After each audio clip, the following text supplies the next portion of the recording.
Hello everybody. Ethiopia is a country that historically had many ports on the Red Sea and used to trade with many countries by sea. However, the conspiracy of our envious countries and historical enemies has closed us from top to bottom, preventing us from providing the Ethiopian people with what they produce to the world and from importing the products they want from the world. Historical enemies and colonialists, they were superior in intelligence and powerful than Ethiopian kings of the time. Example,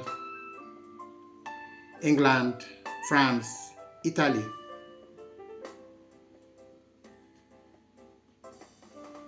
They seized and colonized all the land connecting Ethiopia to the sea, creating new colonial states that had never existed in history. This country today, the world recognized them as a country. We call them Eritrea, Djibouti, and Somalia. Ethiopia has lost its last seaport through independence of Eritrea 1991, through the relentless conspiracy of its historical enemies and the collaboration of internal factions that are destroying Ethiopia. Ethiopia has become a large landlocked country. It is currently a port beggar, paying yearly billions of dollars in port rent for tiny port country Djibouti.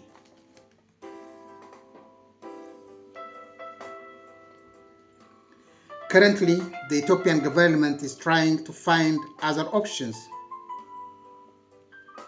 to get sea access, but our historical enemies, such as Egypt, coordinately with Eritrea, Djibouti, and Mogadishu, Somalia, to prevent us from regaining our seaport, which is linked to our existence.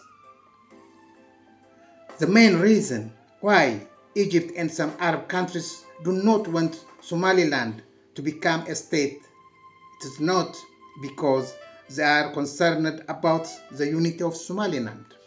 Never. But because they are very concerned that Ethiopia will eventually gain a seaport through Somaliland. That's why they are afraid.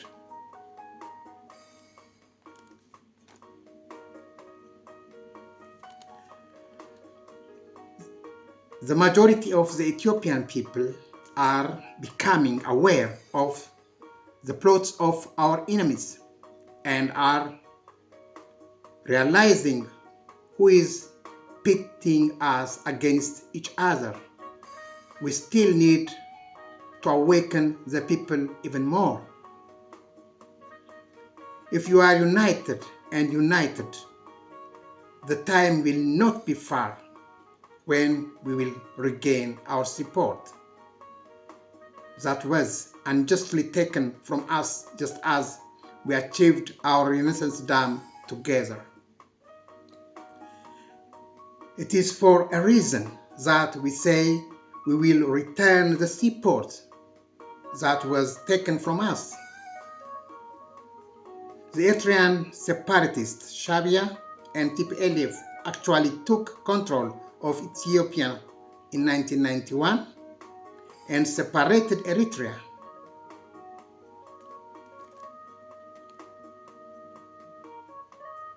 However, according to international law, a country cannot secede without the consent of the Ethiopian people if it comes to armed struggle and controls the country. The United Nations law not allow them.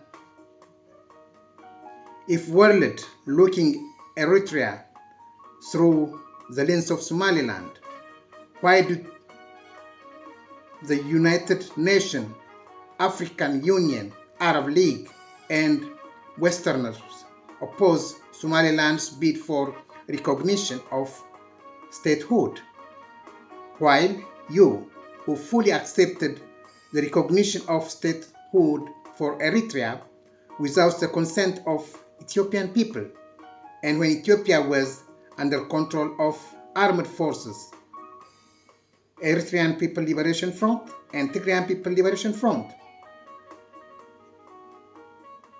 Why had justice of the world become so distorted? Thank you for listening. Goodbye.